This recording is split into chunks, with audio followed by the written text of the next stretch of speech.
Hello, I'm Danielle. I am going to show you how I feed snakes here at the store to help you out if you just got a new snake at home.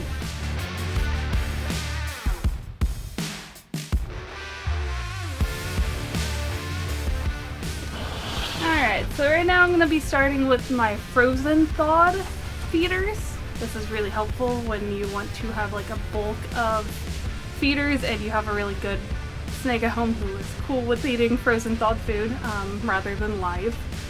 So what I do is get a bin of warm water, let them soak for a little bit depending on the size. Obviously a pinky mouse is going to thaw out quicker than a hopper mouse, than a jumbo mouse. So pretty much how to make sure that they are fully thawed out is to feel along the whole body, make sure there's no cold spots or hard spots, make sure it's nice and warm all the way through. It doesn't have to be like steaming hot. Do not put them in your microwave. Don't boil them. That's just kind of gross. You can also let them sit at room temperature as well. That takes a bit longer, so if you want to just set them out on like a table next to their tank for a couple hours, that works as well. This is just a quicker method. So I like to dry it off so it's not wet. Most snakes don't really care, but some are kind of particular. I will grab it by the top just to make sure that the head's close. And I got my snake right here. And I'm just going to give it the head. And then sometimes you're going to have a snake who's not as easygoing as that corn snake was.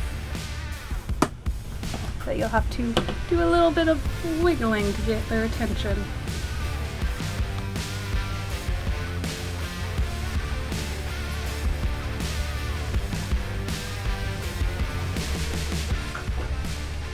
It worked. That was the easiest one he's ever done.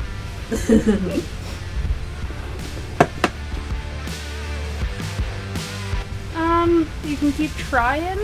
Sometimes you'll have to like boop around them, like kind of get them a little like mad, and then they're more hyped up, more hyped up to eat than just seeing a dead mouse.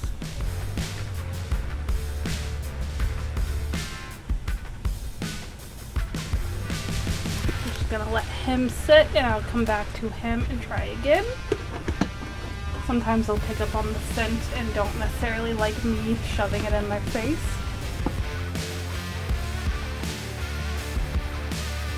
Frozen thawed, I will leave it with them and come back like 10-20 minutes later and try again, like showing it to them. But after like 40 minutes, if they haven't ate, I'm gonna just say that they won't eat until next week. I know some people do leave their frozen thawed prey like overnight, and that's okay too. I would never do that with live feeding. Never leave them unattended. Whereas frozen thawed, there's not really any harm that's gonna come from it. This little guy thinks he's a boa.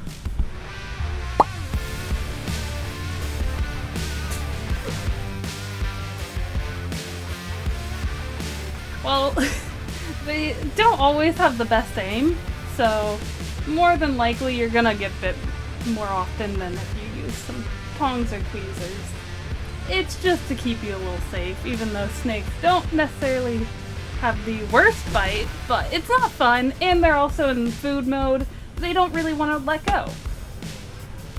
So if he saw food and accidentally got your finger, he's gonna just be holding on to your finger for a while until he lets go. Yeah, so when they're in blue, they're about to go into shed, so you'll see that based off of the eyes, and like their whole body is gonna look more like washed out and dull looking. So that means they're about to shed. Some snakes really don't want to be messed with, eat, do anything besides just wait for the shed to come off. Other snakes, like he just showed, do not care. They will eat. They will do whatever. I would stay clear of like handling them a lot because they might be a little like moody, but beyond that, like, they're just shedding. Here at the store, we feed in separate bins. One, because some of our tanks have more than one snake per tank. At home, I feed in a separate bin than my tank because I like to not have them associate my hand coming in with feeding time, or coming in as like them thinking they're getting a mouse in their tank. I want it to be, I grab the snake and put it in the bin, so the bin is associated with food. Other people disagree with that, so I would say do your own research on what you feel right. That's just how I do it here at the store and at my house. And then whenever you're ready to put them up, make sure you give them like 10-20 minutes so that they've swallowed it. It's halfway down their body. You're not going to upset them by picking them up. Be very gentle during this process so that they don't regurge their food. So what we're going to do is just gently pick them up, make sure we're not squeezing any parts of their body, and just gently place them back in their tank. And they're free to do whatever. I would wait at least 2 days before handling them again, so that sometimes they like to sit within their stomachs for a while before it's fully digested. So just let them be for at least 2 days after they eat. So if you feed them on Monday, don't handle them until Wednesday.